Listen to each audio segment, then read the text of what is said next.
Do you guys love the open road but can't stand the thought of being stuck in the wrong state with your RV? Well, stay tuned. Today we're talking about a subject hotter than a stolen tamale, the 5 worst states to own an RV. Welcome back to the Camping Loop. Now, before you guys grab your pitchforks, let me just say these aren't terrible states. There's amazing things about each one of these places, and some of them have beautiful parks. But when it comes to RVing, they got some issues that makes life on the road a little bit bumpy. So buckle up. Here we go. Number 1, and a place near and dear to my heart, you know, because we live here, New York. Now, New York is one of the most expensive states to live in, and believe me, when it comes to owning an RV, it's no different. First off, we have some of the most expensive sales tax in the entire country, so if you're buying a new RV, or maybe just even upgrading your gear, the price tag seriously takes a hit. And what about gas prices or diesel? $4.50 a gallon? What in the world? Every time you pull into a gas station here in New York, your heart sinks. Instant anxiety. I mean, you guys are trying to plan your trip, not trying to plan your retirement on filling up your RV. And then, of course, you got the beautiful weather like today. 6, 7, 8 months out of the year. That can be absolutely miserable to even step outside, let alone go camping. Everything is closed.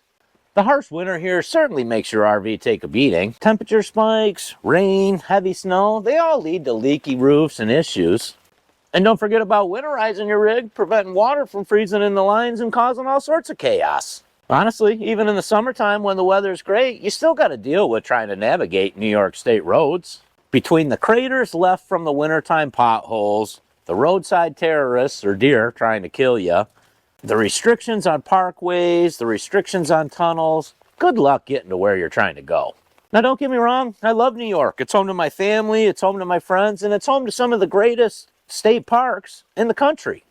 But owning and traveling with an RV in New York, that certainly has its challenges. Number 2 on our list, and where my wife is from, California. Now, unfortunately, California is a lot like New York, where there's crazy high taxes, crazy registration fees, gas prices are through the roof, expensive everything, limited places to find. You know, they really like to nickel and dime you for everything. And I suppose, yeah, some places the weather might be nicer, but I'm not so sure that saves your state. You see, California and 5 other clean air states, they're about to ban the sale of motorhomes, really anything over 8,500 pounds. And this includes most motorhomes. I mean, the average weight of a Class C, 10, 12,000 pounds. Class A motorhome, 20, 30, sometimes 40,000 pounds. And unless something changes, this bill is going to ban larger motorhomes, and it's effective January 1st, 2025. And frankly, this shocked the RV industry because they were expecting an exemption for a bill that seems aimed at big diesel trucks that are driven around the clock. Not low mileage RVs that are typically driven, what, 2,000 to 3,000 miles a year, maybe at most?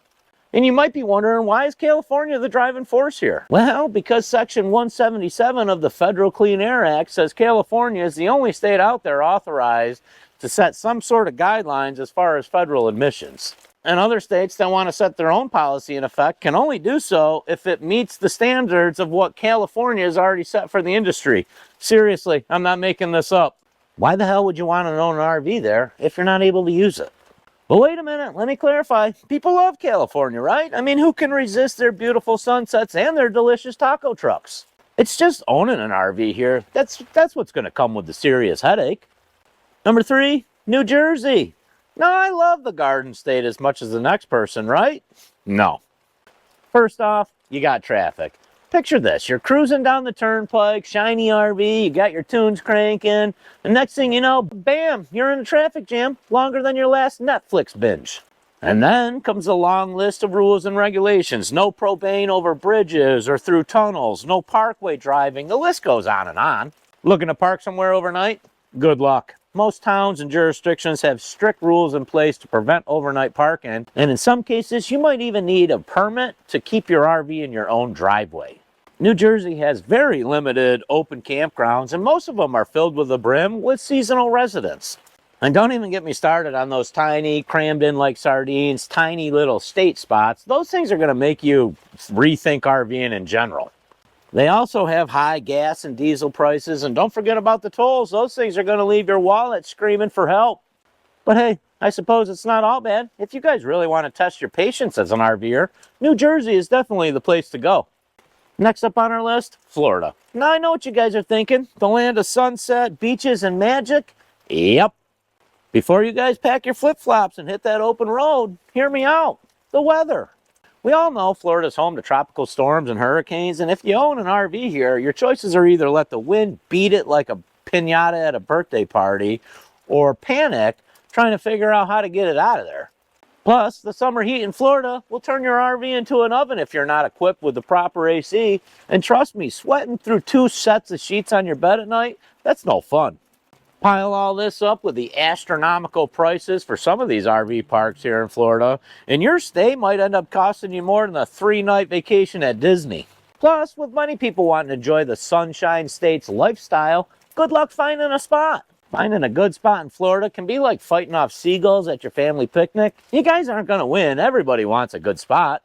Number 5 on our list, and I'll be completely honest, I've never been there, North Dakota. North Dakota ranks last on our list for honestly access to the state in general, how nice the campgrounds are, or even how limited the supplies. And if you boil that all down, you get a list of hard-to-find, crappy, expensive campsites that don't have anything there. North Dakota is also the state with the 3rd fewest attractions throughout the whole thing, so honest to God, there is nothing to do. But honestly, just because North Dakota took last place doesn't mean you're going to enjoy camping there or any of these other states any less. Every state out there has got a unique draw to it, and that might not match up with what you enjoy most on your camping experiences. Matter of fact, let us know down in the comment section if you guys agree with this list or you have any other states that you absolutely avoid and hate. And while you're there, don't forget to hit that button for me. It really helps a small channel like ours out.